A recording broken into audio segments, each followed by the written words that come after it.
Abu Dhabi build करते जगातलं सगळ्यात मोठं एआय डेटा सेंटर. हे पहिल्यांदाच होणार आहे की युएसच्या बाहेर एवढं मोठं एआय डेटा सेंटर ओपन होतं. आता जेव्हा डेटा सेंटर येतं तेव्हा फक्त एक एआय टेक्नॉलॉजी येत नाही, त्यासोबत कॅपिटल येतं, एम्प्लॉयमेंट येते, इन्व्हेस्टमेंट्स येतात. सो या डेटा सेंटरमुळे डायरेक्ट आणि इनडायरेक्ट हजारोमध्ये एम्प्लॉयमेंट क्रिएट होणार आहे. इमॅजिन करा की इथे क्लाउड एक्सपर्ट येत आहेत, डेटा सायंटिस्ट येत आहेत, इंजिनियर्स येतात. हे तर फक्त डायरेक्ट जॉब झाले. इनडायरेक्ट मध्ये कन्स्ट्रक्शन रिलेटेड जॉब्स येणार आहे, सपोर्ट अँड सिक्युरिटीचे जॉब येणार आहेत.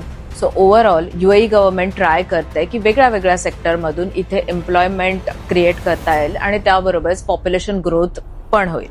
सो ह्याचा फायदा as a real estate investor तुम्हाला काय होऊ शकतो? जेव्हा या लेवलचे जॉब क्रिएशन होतं तेव्हा ऑफकोर्स रेंटल हाय होतं, त्याच्यानंतर कॅपिटल अप्रिसिएशन प्रॉपर्टीजवर वाढलं जातं. सो तुम्हाला असं वाटतंय की युएची इकॉनॉमी फक्त आणि फक्त ऑइलवर फोकस करते आणि यांच्याकडे पुढचे काहीच प्लॅन रेडी नाहीयेत, तर ही खूप मोठी मिसकन्सेप्शन आहे.